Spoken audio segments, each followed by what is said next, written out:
Signing Socialites, welcome back. We are in Unit 2, Lesson 5. We are almost done. We have 2 more classes to go, and then we have finished Unit 2.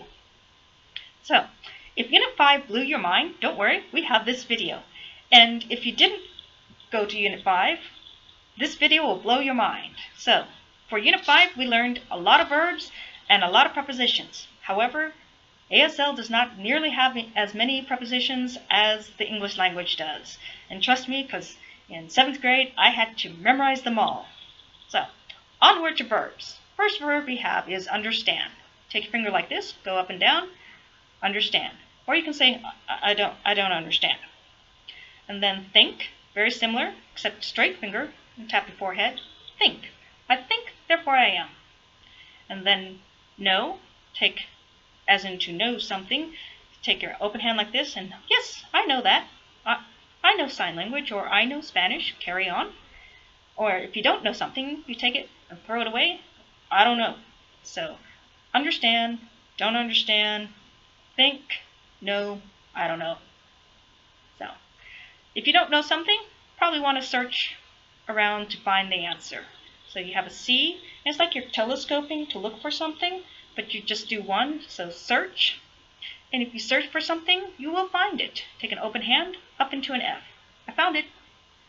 And so once you find the knowledge that you've been seeking, you will come to a belief, perhaps.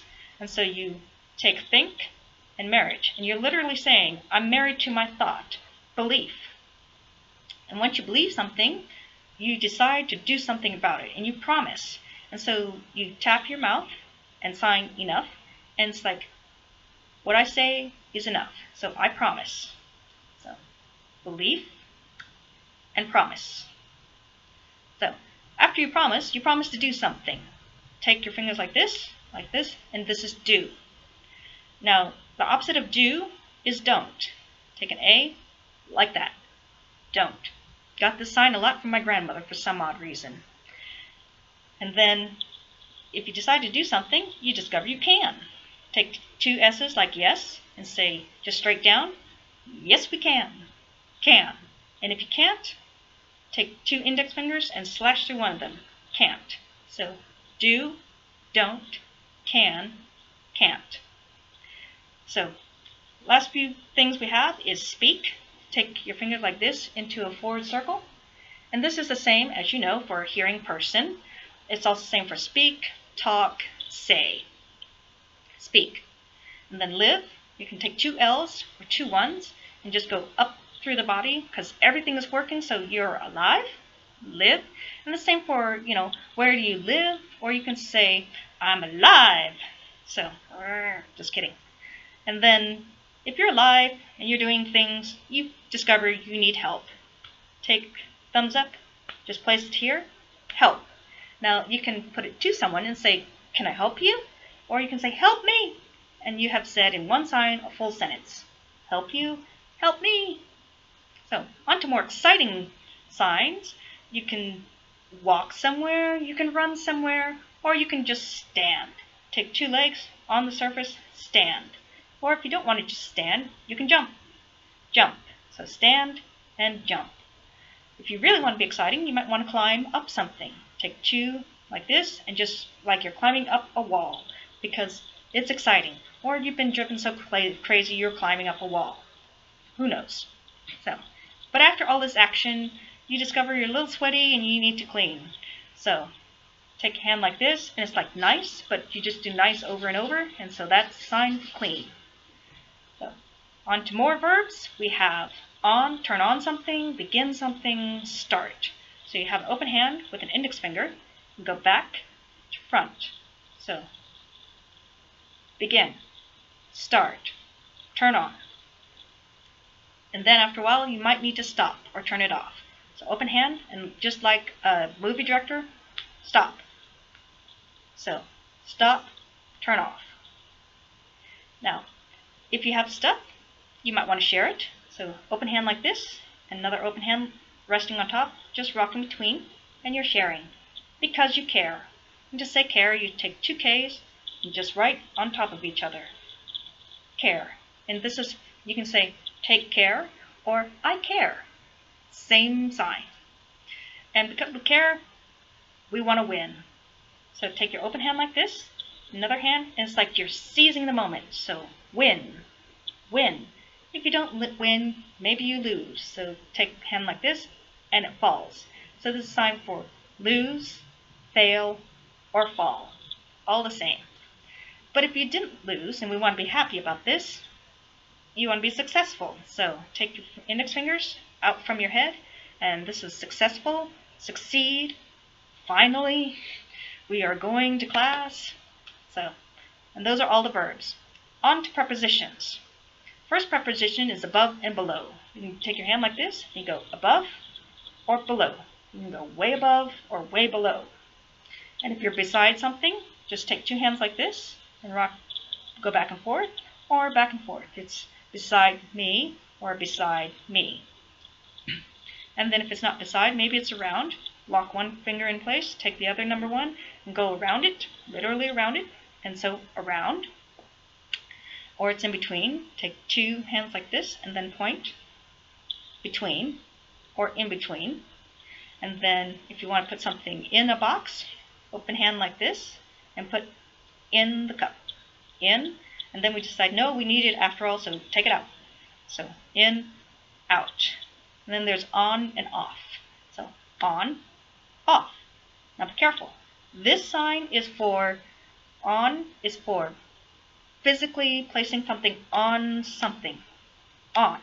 And this sign is for physically taking something off. What once was on is now off.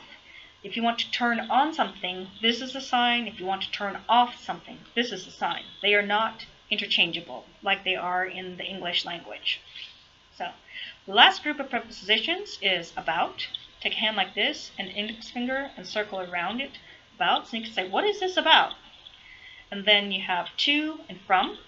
Take it, lock your index finger in place, and you can go to it, or you can go from it. So you can say, are you going to the store, or where are you from?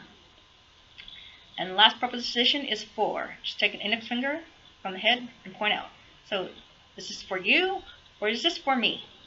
And those are all your prepositions. So onward to grammar. So in grammar, you may want to talk about multiple people or people who aren't there, what have you.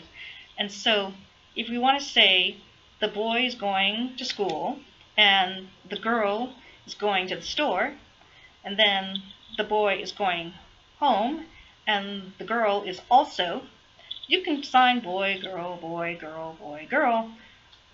Or you can do a classifier, a locative classifier, and put them in places and then refer to those places instead of signing boy and girl. So what this is you would say the boy, point to it, is going to school. And then you say the girl, point to it, is going to the store. And so the boy, he, point back to where you put him, is going home. And she, or the girl, point where you put the girl, is also. So that way you can talk about multiple things and just put them in different locations. But just remember, wherever you put them is where they're going to be. And so when you point back to them, you have to point specifically to where you put them. You point to another location, people will think, well, who else is involved in all of this? Okay? And so that's how you do a classifier for location. There's also the use of prepositions. You can use prepositions and say that the CD is on the book, or you can actually physically sign where they are.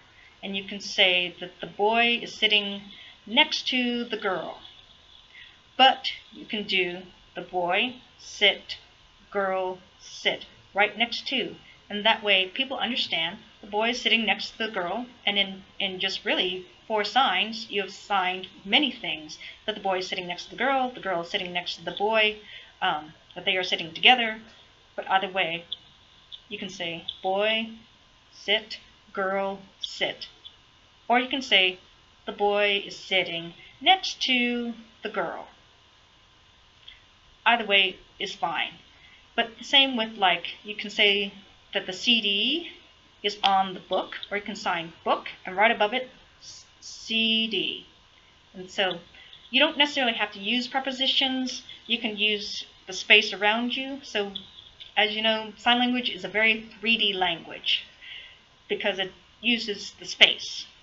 The last concept we have is that, in English and Spanish and French, there's different parts of speech specifically, and that you use a specific word for a subject, you use a specific word for a verb, you use a specific word for adjective and adverbs.